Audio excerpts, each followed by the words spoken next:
Hello everyone, welcome back to your channel. आज अपन करेंगे मई मंथ आरबी कॉर्नर। ठीक है, ऐसे ही मैं अप्रैल मंथ का भी डाल दूंगी। अप्रैल एंड जून तभी आया नहीं है, जून तो खत्म नहीं हुआ। अप्रैल मंथ का आरबी कॉर्नर बैंकिंग का, ठीक है, एंड सेविंग। और सोच रही मैं आरबी, हाँ, जैसे अपन लोगों ने मई मंथ का कर लिया ना, मई मंथ का फर्स्ट वीक कंप्लीट कर लिया एंड फोर्थ वीक कंप्लीट कर लिया एंड एंड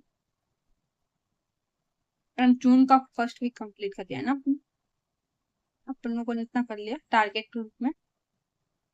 अगर आप लोगों को भी टारगेट ग्रुप में ऐड होना है तो आप मेरे टेलीग्राम चैनल पे ऐड हो सकते हो।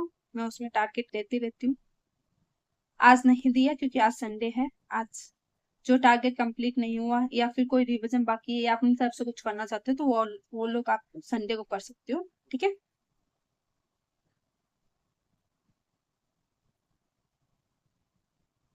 अपन एसबीए और आईबीपीएस के लिए अपन टारगेट कर रहे हैं अप्रैल से। ठीक है, अप्रैल से सेट, तो उसमें से अपन ने 3 वीक कंप्लीट कर ली। June first week and May first week and May last week और एक आरबी कॉर्नर। ठीक है, इतना कंप्लीट कर लिया। मैं सोच रही हूँ वीडियो अपलोड करने का, जैसे अप्रैल मंथ का first week, second week, third week, fourth week, फिर banking awareness and RB corner, फिर देन वापस मई एक मंथ का ऐसे ऐसे करने का सोच रही हूँ। देखते हैं, अगर कर पाती हूँ तो मैं करूंगी। ठीक है, अभी फिलहाल स्टार्ट करते हैं मई मंथ का आरबी कॉर्नर। ओके, इसमें न्यूज कम ही है तो देख लेना। देखो, फर्स्ट फर्स्ट क्वेश्चन क्या है। फर्स्ट है, export via Bharat Mart in UAE, relaxation by RBI. जो एक्सपोर्ट करते हैं यूए में, उन्होंने आरबीआई को भारत मार्ट, जो U sorry India India U में एक्सपोर्ट करती है, तो उन्होंने भारत मार्ट एक प्लेटफॉर्म दिया है जिसे अपन एक्सपोर्ट और इम्पोर्ट इजीली से कर सके। ठीक है, RBI allow export to realize export value from Bharat Mart warehouse in UAE within 9 months from the date of sale. ठीक है, ये वेयर हाउस दिया है भारत मार्ट नेम से। ठीक है, authorised dealer banks can be permit export to open और rent warehouse in Bharat mart valid EEC import export code. ठीक है, फर्स्ट न्यूज यही थी। इसकी पीडीएफ में मैं शेयर कर दूंगी टेलीग्राम चैनल पर। Remit expenses for setting up and running offices without prior condition. Relaxation under FEMA Act Section 10(4) और Section 11(1). ठीक है, इसका मेन जो पॉइंट है, this moves strength India global trend footprint specially in middle east market. It is great step to simplify export logistic and anchor small exporter को easily से export कर सकते हैं, इसलिए आरबीआई ने भारत मार्ट लॉन्च किया। ठीक है, नेक्स्ट सेकंड न्यूज क्या है। RBI extend deadline for BIS compliant note sorting machine. BIS compliant बताते क्या था। Deadline extend by 6 months now till November 1st 2025। New standard 18663, ये अब स्टैंडर्ड है ये। ठीक है, आप ये लर्न कर लेना। Aim to improve note sorting infrastructure. देखो, आरबीआई ने एक्सटेंड कर दिया है बीआई कंप्लाइंट सॉर्टिंग मशीन, जो एटीएम में सॉर्टिंग मशीन होती है ना, जैसे नोट डालने की, तो उन्होंने आरबीआई ने इस डेडलाइन को एक्सटेंड कर दिया है 6 month के लिए। Bank are required to use BI certificate machine from this date. Bank अब बीआई सर्टिफिकेट मशीन यूज करेंगे ताकि नोट को अच्छे से इजिली से मैनेज कर सके एंड इसके लिए। ठीक है, इसका मेन पॉइंट क्या है, अ welcome relief for bank allowing them the operate infrastructure without operation disruption, ये मैंने बताया, ठीक है। थर्ड,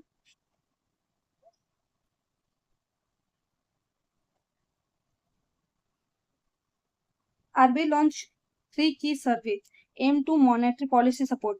आरबीआई ने सर्वे करने के लिए 3 तरीके निकाले हैं। पहला IESS, IESS मतलब inflation expectation survey for house hold.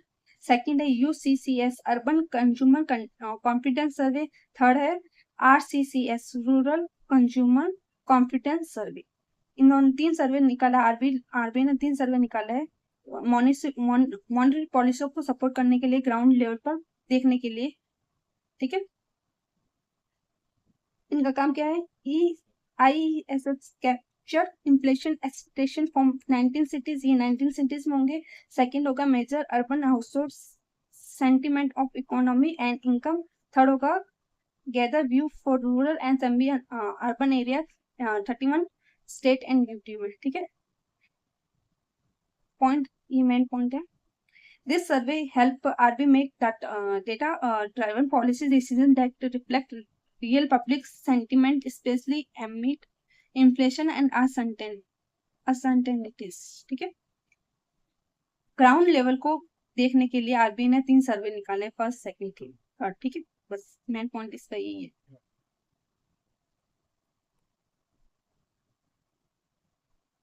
Fourth news, interim committee for industrial bank after MD and CEO Sumant Katpale resigned, RBI approved 3 month committee of executive। Industrial bank के कुछ इश्यू होने के कारण उन्होंने कुछ problem create कर दी थी, जिससे वहाँ के MD और CEO इंडस्ट्रियल बैंक के सुमांत कटपलिया, उन्होंने रिजाइन दे दिया। फिर आरबीआई ने 3 मंथ के लिए एक कमेटी बनाई है इंडस्ट्रियल बैंक के लिए, led by Saumitra Sen and Anil Rao, oversight by chairman और सुनील मेहता। चेयरमैन कौन है उसकी, Sunil Mehta, and 2 committee member कौन है, सुमित्रा सेन एंड अनिल राव, ठीक है।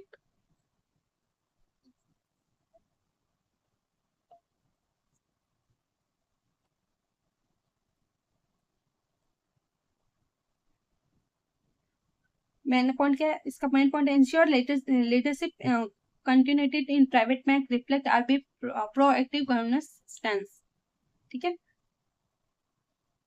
फिफ्थ न्यूज क्या है, FIMMDA recognized as ASAL MR fix income money market derivative association. ये एक नॉन फॉर प्रॉफिट कंपनी है। इनका एम प्रॉफिट कमाना नहीं होता, इनका एम होता है सेल्फ, जो हुएवर लोग हैं उनकी हेल्प करना, उनका सेल्फ रेगुलेटरी ऑर्गेनाइजेशन बनाना, ठीक है। इनका एम ये होता है। ये स्टार्ट कब हुई थी, 1998 में स्टार्ट हुई थी, ठीक है। will now monitor and regulate member practice in fixed income and derivative market. Our insight move towards market self-discipline and professionalism, ठीक है। ये बस ये फिल्म एक नॉट फॉर प्रॉफिट कंपनी है। इनका एम होता है सेल्फ रेगुलेटरी ऑर्गेनाइजेशन को कंट्रोल करना, ठीक है। RBI relax FPI norms in corporate bond remove. RBI ने रिलैक्स कर दिया है कॉर्पोरेट बॉन्ड के लिए। जो शॉर्ट टर्म इन्वेस्टमेंट कैप है 30%, वो 1 ईयर के लिए था, एंड 15% लॉन्ग टर्म 1 ईयर से ज्यादा ईयर के लिए, and third 10% concentration limit for FPI मतलब फॉरेन पोर्टफोलियो इन्वेस्टमेंट, ठीक है, अदर के लिए था। तो इन्होंने सब जो भी ये 30%, 15%, 10% है, वो अभी सब रिमूव कर दिए हैं आरबीआई ने, ठीक है।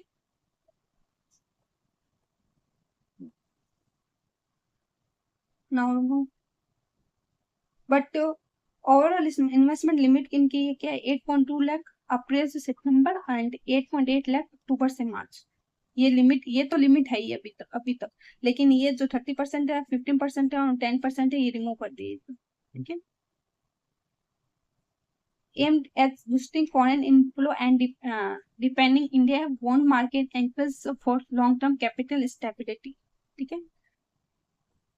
7 PayU gets final approval at a payment aggregator। PayU को final approval payment aggregator के लिए मिल गया licence. PayU become 8 PA to receive RBI final approval। PayU 8 company बनी है पेमेंट एग्रीगेटर के रूप में। ठीक है। Second largest aggregator after BillDesk. BillDesk first है, पेयू सेकंड हो गई है। ठीक है।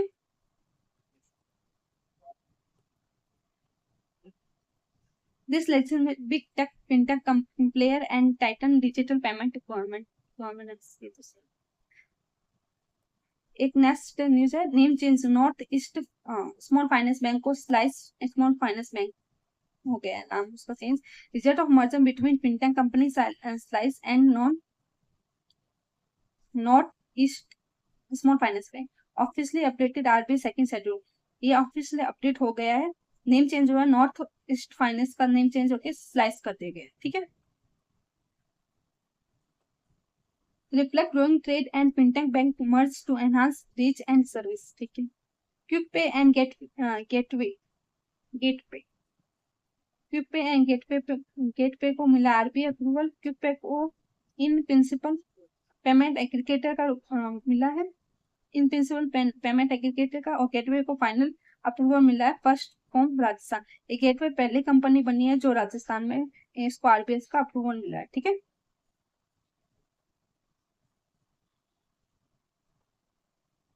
Next news, capital India finance.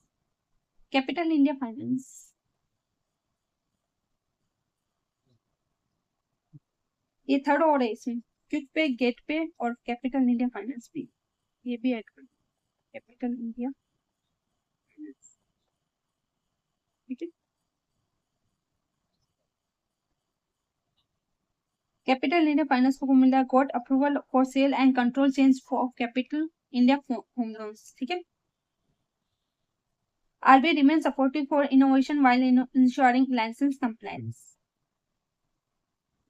Next news है, outward remittance under LRS। LRS में reprice remittance scheme mixed trend financial 25 decline 6.85% year to year growth कितनी है 29.56 billion। drop in student remittance minus 16% and relative maintenance minus 19%। Minus 16% की value कितनी है 3.48 billion और minus 16 इसकी है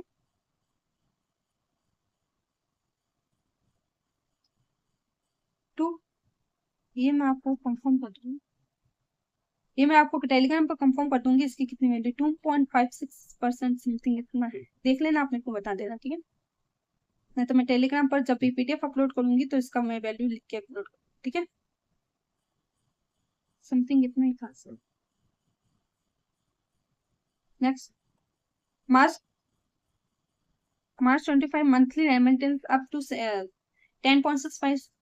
10.65% year on year mainly due to travel। इसका main point है, in rising travel so post Covid rebound but student and family expenses are hit by rising foreign education cost and rupee depreciation। मैंने ये देखो ये insight इसलिए लिखे हैं ताकि आपको न्यूज अगर समझ में ना आए तो ये इंसाइट पढ़ के आपको न्यूज समझ में आ जाए, इसलिए। ठीक है। RBI set up to up new payment regulatory board। RBI ने new payment regulatory board start किया है। इसके मेंबर 6 मेंबर होंगे बोर्ड में अंडर 2025 रेगुलेशन हेडेड बाय, इसके हेड होंगे RBI governor Sanjay Malhotra and include deputy governor RBI nominee and 3 government nominee first. जो 3 nominee होंगे वो गवर्नमेंट के होंगे और एक डिप्यूटी गवर्नमेंट होगा और एक आरबीआई का नॉमिनी होगा। ठीक है। Will meet at least twice year. ये मीटिंग करेंगे 1 ईयर में 2 बार। ठीक है। इसका add to government oversight in digital payments signal increase scrutiny and fintech regulation. Fintech finance से संबंधित रेगुलेशन को एंड डिजिटल पेमेंट को सही एंड अवेयर करने के लिए इन्होंने पेमेंट रेगुलेटरी बोर्ड स्टार्ट किया। ठीक है।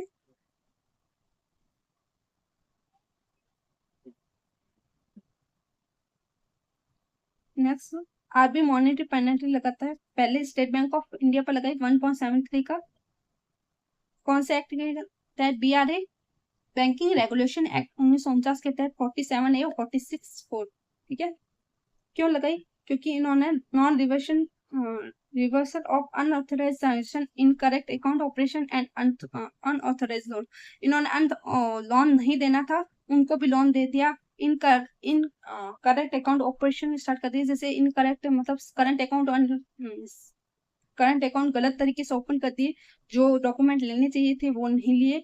And non reversal unauthorized transaction, non reversal मतलब उन्होंने ट्रांजेक्शन कर दिया कस्टमर को बिना पूछे, अपने अपने से जो इनका अकाउंट अलग से होता है उनमें ट्रांसफर कर दिए और कस्टमर को बताया भी नहीं। फिर 30 डेज और 90 डेज के बाद में भी कस्टमर कंप्लेन करता है, उसके बाद में भी इन्होंने ट्रांजेक्शन को नहीं दिया।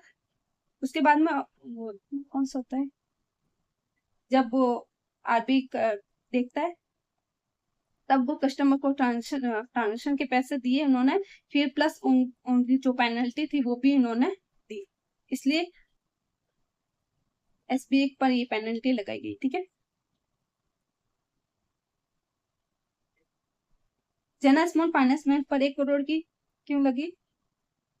राइट से capital CCPS without prior RBI approval, compulsory convertible preference share.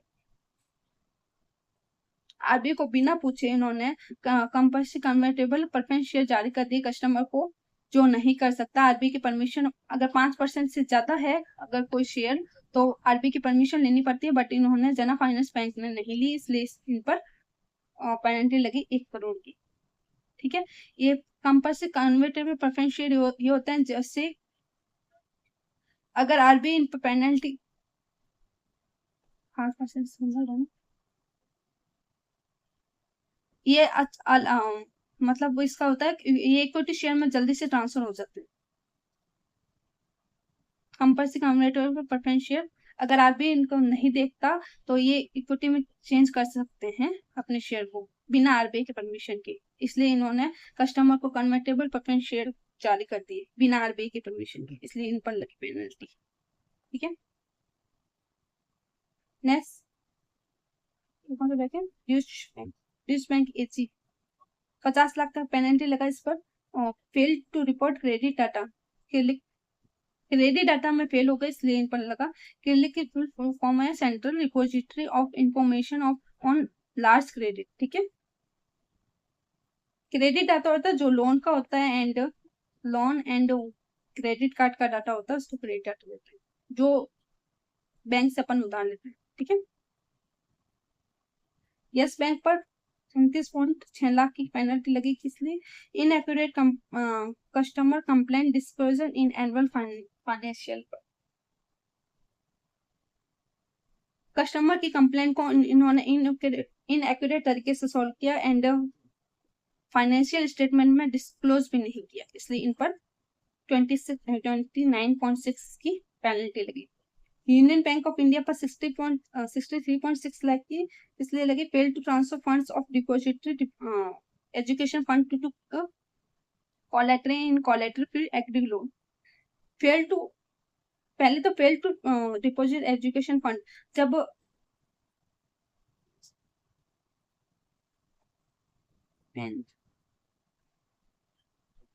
Deposit fund education fund होता है जिसमें DFD ये होता है जैसे 10 ईयर हो गए अपन के अकाउंट को, ठीक है, अपन यूज नहीं ले रहे इस अकाउंट के, इस अकाउंट को अपन यूज नहीं ले रहे हैं, कब से बंद पड़ा है। उसके बाद में 10 ईयर के बाद में ये फंड जो अपना अपन का अकाउंट का फंड है वो डिपॉजिटरी अकाउंट फंड में चला जाता है। तो इन्होंने 10 ईयर के बाद में भी फंड ट्रांसफर नहीं किया, पहली गलती है कि सेकंड कोलेटरल ले लिया, कोलेटरल फील्ड एग्रीकल्चर लोन पर। पहले ये था लिमिट थी 1.60 लाख की, ठीक है। 1.60 लाख तक अपन 1,60,000 1,60,000 पर अपन कोलेटरल फ्री एग्रीकल्चर लोन दे देते हैं। बट इन्होंने कोलेटरल ले लिया, इन्होंने कुछ डॉक्यूमेंट ले लिए कस्टमर से, तो इन्होंने ठीक है। अब वो लिमिट अब 1.6 लाख से 2 लाख हो गई। अब लिमिट कितनी हो गई है कोलेटरल फ्री एग्रीकल्चर लोन की? 2 लाख, ठीक है। Reflect RBI no compliance stand of compliance, bank must prioritize avoid reputation damage, okay? That is my side. कैसा लगा कमेंट सेक्शन में बताइए, कमेंट कीजिए आप। अच्छा लगा, सही लगा, जो भी लगा, जैसा भी लगा, क्या एंड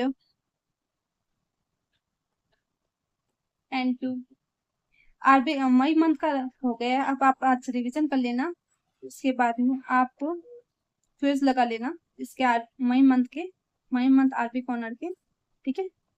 अब मेरी तरफ से ये मई मंथ आरबी कॉर्नर कंप्लीट हो गया है। आप लोग 1-2 बार देख लो इस वीडियो को, वॉच कर लो एंड एक बार पीडीएफ रिवीजन करके फिर आप किसी भी प्लेटफॉर्म से आरबी कॉर्नर का क्विज लगाना, ठीक है।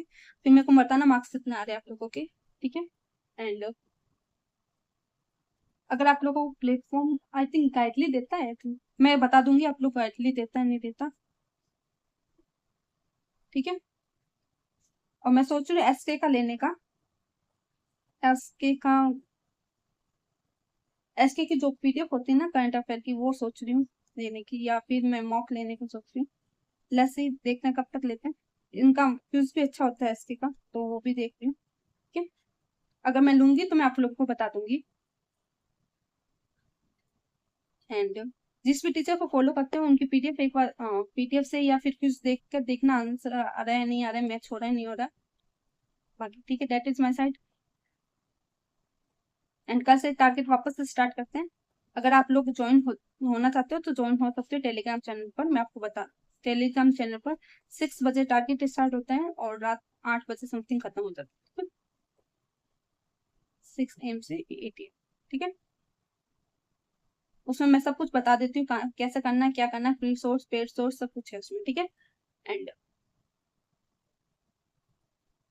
That is my side. आप लोग कमेंट्स करके, लाइक करके, शेयर करके बता सकते हो कैसा लग रहा है वीडियो, ठीक है।